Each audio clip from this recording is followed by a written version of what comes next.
శత్రువులు ఎక్కడో ఉండర్రా, చెల్లెళ్ళు కూతుళ్ళ రూపంలో మన చుట్టే తిరుగుతా ఉంటారు అని త్రివిక్రమ్ చెప్పక్కనే చెప్పి మొన్న జగన్ ఇలా కేటీఆర్ గదే పరిశాన్లు ఉన్నారు.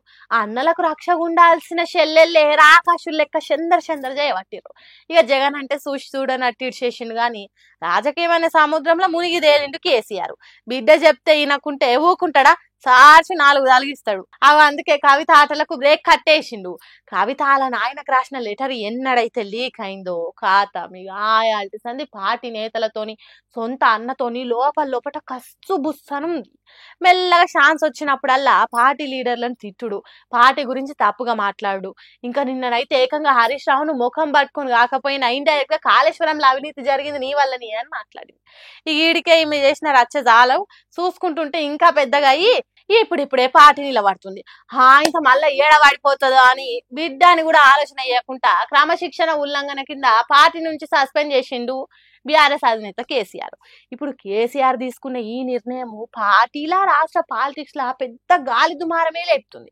ఇంకో దిక్కు పార్టీ నేతలు కొంతమంది దొరికిందే ఛాన్స్ అని పార్టీ ఆఫీసులలో పెట్టిన కవిత బ్యానర్లు పీకి వారేసుడు కాదు కదా, కాల్చి బూడిదలేస్తారు. ఇంకొంతమంది కేసీఆర్ తీసుకున్న నిర్ణయానికి మేము సంతోషిస్తున్నాం, ఆయన ఏం చేసినా పార్టీ కోసమే చేస్తాడు అనుకుంటా స్టేట్మెంట్లు ఇస్తారు. కానీ చూసిరా అబ్బా, పార్టీకి నష్టం వస్తుందంటే సొంత బిడ్డను కూడా పీక్ అవతల వారేయనికి కూడా ఇంత ఆలోచన వేయాలంటే కేసీఆర్ పార్టీ అంటే ఎంత పానం ఇస్తాడో కదా.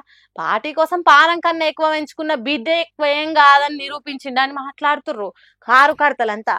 మరి కేసీఆర్ ఆలోచన మీకు ఎట్లా అనిపిస్తుంది? ఇల్లు కట్టి చూడు, పెళ్లి చేసి చూడు అంటారు కదా. లగ్గం అంటే గడి వచ్చినప్పుడు గదే అవుతుంది కానీ ఇల్లు అంటే ప్రతి బీదోళ్ళ కళ. కళ నెరవేరాలని నానా తంటలు వాడుతుంటారు పేద మధ్య తరగతులు. అయితే ఆ కళను నిజం చేయాలని అప్పట్లో కాంగ్రెస్ ప్రభుత్వం ప్రారంభించిన పథకమే ఇందిరమ్మ ఇండ్లు. మళ్ళా కేసీఆర్ వచ్చిండు, డబల్ బెడ్రూమ్ అన్నాడు, అది అందేటోళ్ళకే అందిని. మళ్ళా కాంగ్రెస్ అధికారంలోకి వస్తేనైనా ఇండ్లు వస్తాయని నమ్మి గెలిపించారు. ఈ పథకం ఎన్నో కిలుకు మలుపులు తిరిగింది, చూసింది, మనం కేరుకున్న ముచ్చట్నే కదా. ఇప్పుడు కూడా కొంతమందికి ప్రసాదం లెక్క వచ్చిన ఇండ్లు గాని నోటి దాకొచ్చిన బుక్కని ఎతగొట్టినట్టు వేసిరటగి అన్నకు. గుడిసే ఇందిరమ్మ ఇల్లు మంజూరు అయింది, కలెక్టర్ వచ్చి రిసిప్ట్ కూడా ఇచ్చిండు, గుడిసే పర్మిషన్ ఇచ్చిండు. కాకపోతే ఇప్పుడు రెసిప్ట్ కట్టుకున్నాక ముగ్గు వచ్చింది, కార్యదర్శి వచ్చింది, రేవంత్ రెడ్డి సార్ మాకు ఇల్లు ఇచ్చింది. అయితే ఇప్పుడు మీకు పర్మిషన్ ఏమి ఇయ్యమది గుడిసే ఉండే ఇల్లు ఇప్పుడు మీకు పర్మిషన్ ఇయ్యం గవర్నమెంట్ ఇల్లు అని ఉంటుంది. అప్పు తెచ్చి డెస్పెట్ కట్టుకున్నావు, ఇప్పుడు బిల్లు ఇవ్వమంటే సతాన్స్తున్నారు. ఎంఆర్ఓ సార్ ఇది గవర్నమెంట్ ల్యాండ్ మీకు ఇయ్యము, ఉస్కే కూడా రాసింది. ఉస్కే రాసిన తర్వాత ఉస్కే పర్మిషన్ ఇచ్చిండు, ఇప్పుడు మొరానికి పర్మిషన్ ఇవ్వడం లేదు. ఇప్పుడు ఇంతకుముందు కూడా పోయాడ్చినా కానీ మీకు పర్మిషన్ లేదమ్మా గవర్నమెంట్ ల్యాండ్ అని అంటున్నారు. మరి మా ఇప్పుడు పిల్లల తల్లులు మరి ఎక్కడ ఉండాలి? మరి ఇది ఒకటే గుడిసే ఉండే 20 సంవత్సరాల నుంచి ఇక్కడనే ఉన్నది. పాపం ఇల్లు వచ్చిందని సంబరపడ్డ ఓ కుటుంబం ఇప్పుడు బురదల పడ్డంత పని అయిందని కన్నీళ్ళు పెట్టుకుంటారు. ముస్తాఫా నగర్ గంభీరావుపేట మండలంలో సురా సంతోష్ అనే ఈ ఆడవిళ్లకు ఇందిరమ్మ ఇల్లు శాంక్షన్ అయిందట. ఇల్లు వస్తుంది అనుకోని ఇక మాకు పండుగే బాస అని సంతోషపడ్డారట. కానీ ఆ పండుగను కన్నీటి పండుగ లెక్కన చేసిండ్రు అనుకుంటా మస్తు గోడెలా పోసుకుంటారు. చేతిలో పైసా లేకపోయినా అప్పు చేసి బేస్మెంట్ కట్టించిరట. ఏమో ఇల్లెల్లం తయారైతే ఇంత గూడు లెక్క పడి ఉంటాము, మేము తలదాసుకోవచ్చేమో అని ఎన్నో ఆశలు పెట్టుకొని అప్పు చేసి బిల్డింగ్ మొదలు పెట్టిండ్రట.